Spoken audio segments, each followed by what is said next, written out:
point. So this is 1, 2, 3, 4, 5. 1, 2, 3, 4, 5, 6. Okay. So the first, and the measurement unit was seconds and meters. I have to copy that. So meters, and this is in seconds. Okay, perfect. So during the first second, the rate of change of distance with respect to time is positive, because this line has a positive slope, which means the distance increases. So between 0 seconds and 1 second, so the first second, the distance increase went to 3. How do I determine the velocity? It's constant velocity. It's a line. So it's 3 over 1. Rise over 1. The slope of this line is the velocity that the particle had on the first second. Rise is 3, run is 1. So at between 0 and 1, 3 over 1. 1, 2, 3, 3. Constant speed of 3. Then the distance did not change. If the distance did not change, and again, obviously this is a corner, this is a corner, this is a corner, this is a corner. At these points, the derivative will not exist. Okay? So this is an open point here. So what is the velocity between the first second and the second second? Since you see the distance did not change, so it will be this. The velocity is 0. The rate of change of this is 0. The slope of this line is 0. So that's why I have to represent between 1 and 2 as 0. Now, obviously, so this was going away from the starting point, going away from home. But now, the distance decreases. Forgive me, the distance still increases, but the velocity is negative. Okay, so the direction is the opposite, but the distance increases. So what is the rate of change here? Is rise over 1, 2 over 1, which is negative 2. So negative 2 between 2 and 3.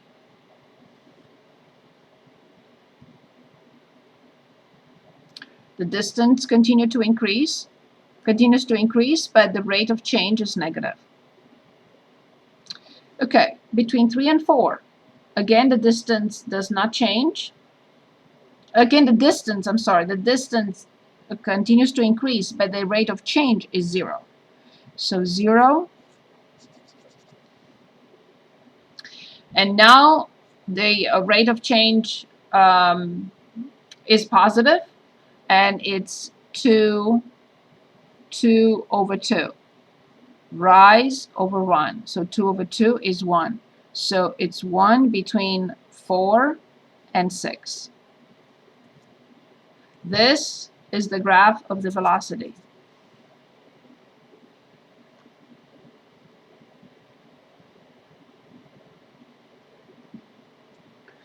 If I want to determine the distance, I have to calculate this length plus this length plus this length plus this length plus this length. If I want to determine the velocity for each piece, this is the velocity positive, this is the velocity 0, this is the velocity negative, that's why it's at negative 2, rise over 1, 2 over 1. Here, velocity 0, the slope 0, between 3 and 4, and here increasing, so it's 2 over 2, which is 1. So this is the velocity graph. Okay. Another example that I would like to look at is something like this. But I have to print this out somehow, and it's difficult for me. So let me just copy it. Let's see how good of a graph I can come up with.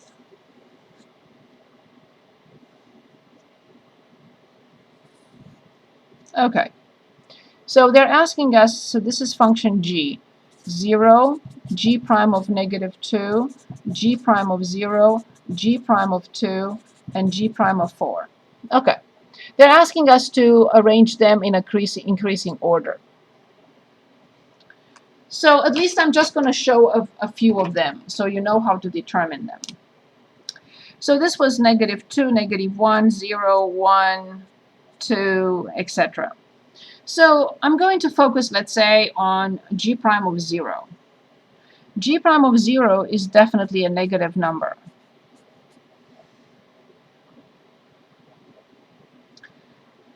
So this is a number less than 0. Or maybe again, g prime of 2 is a positive number. I don't know. I'm going to estimate. I'm going to say is 1.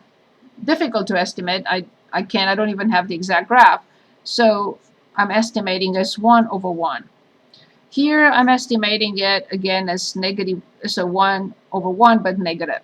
So I'm going to say probably -1. G prime of 4. So that was 3, 4. Something here. I'm going to say maybe 1/3. So this is kind of 1/3. 0 is 0, and -2 is right here. I'm going to estimate as 2 over 1. So now the order will definitely be g prime of 0, because it's negative. Then I'm going to write 0 is the next in line. And then I'm going to write 1/3, which is g prime of 4. Then I'm going to write g prime of -2. And, no, g prime of 2 first, and then g prime of -2. So 1, 2, 3, 4, 5. The estimation that I have is definitely questionable, but there is no question that this is the steepest. There is no question that this is next in line and this is smoother. So the rate of change here is definitely smaller than here, and it's definitely, this one is smaller than this. Because if you look at the steepness of this line and the steepness of this line, you will see that this is steeper. The slope here, the rate of change here is faster than here. And if you compare these two, obviously this is much faster than here. This is smoother, the smaller slope than this. This is how we, okay, so the other thing that I was going to show you, and then we can move on and look at problems from the next section, which is the last section of this chapter, is we have one definition for f prime of x. Okay, so this is my page 7. Sorry. F prime of x is limit as h approaches 0 from f of x plus h minus f of x divided by h. This is the only formal definition of the derivative.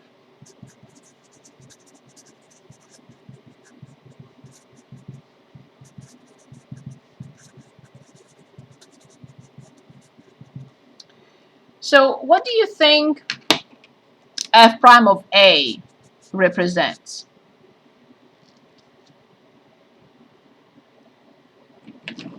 Anyone?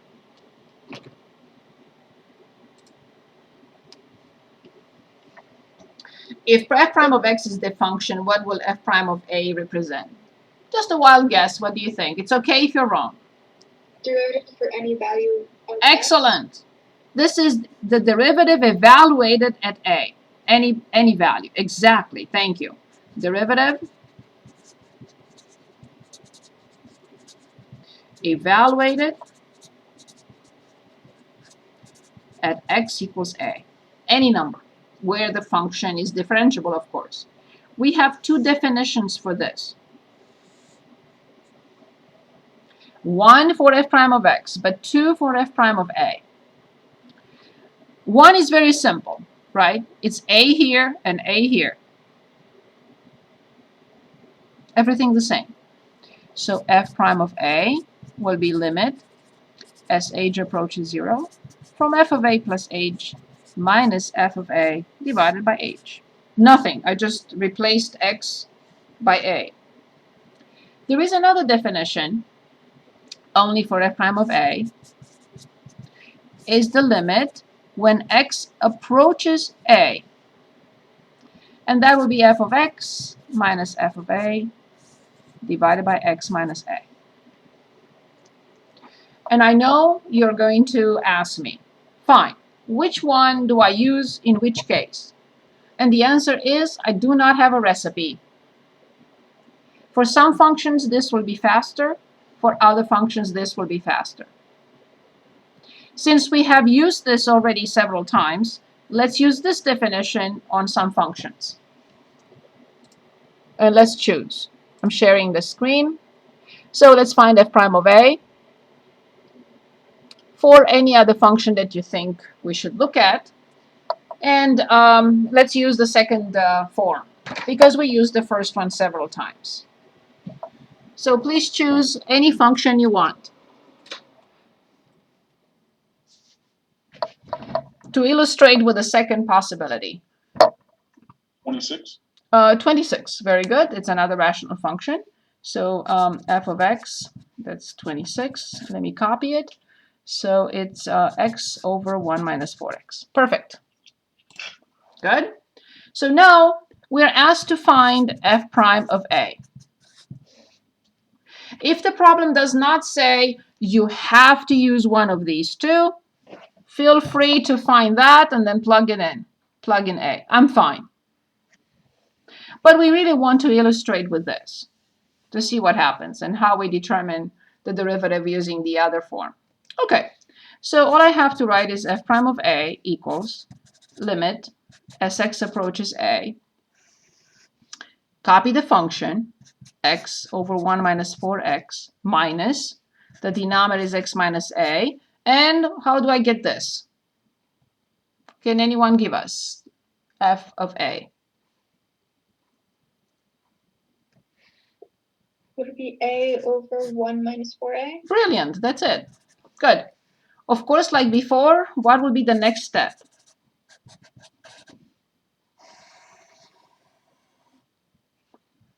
Yes, I know you can say, well, plug in a. Of course, it has to be 0 over 0. Yes, I did not forget about that. That's the correct procedure, but we're talking about functions here, so. Greatest common denominator? Excellent, very good. Which is, watch me run out of room again. They don't have a greatest common denominator, so you multiply each by the other. They don't have common factors. Very good. Yeah. Yes, I agree. Good, so then we need adjustments for the tops of each. Awesome, well done. What do I write here? What do I write here?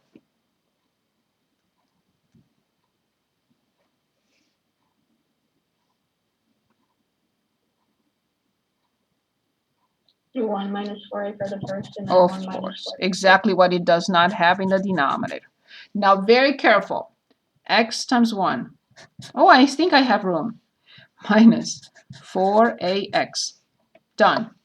Minus a times 1 and plus 4ax.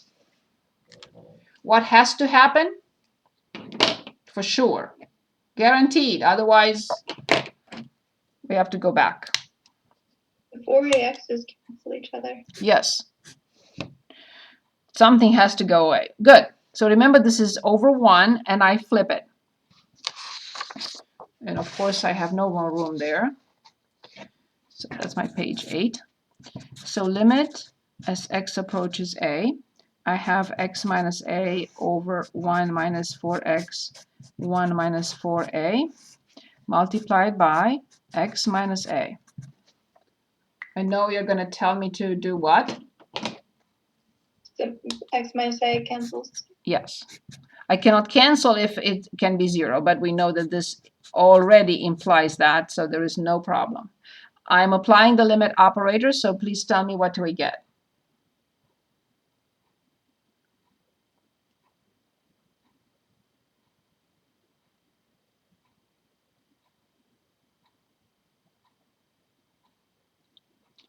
Would it be A over 1 minus 4A squared? Where does the a come from at the top?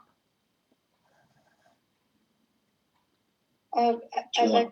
Good. And 1 minus 4a squared. Excellent. This is it. This is f prime. And this is f prime of a, actually. So f prime of a, using this second definition that we have not seen before. And you can from here conclude that 1 minus 4x everything squared is f prime of x.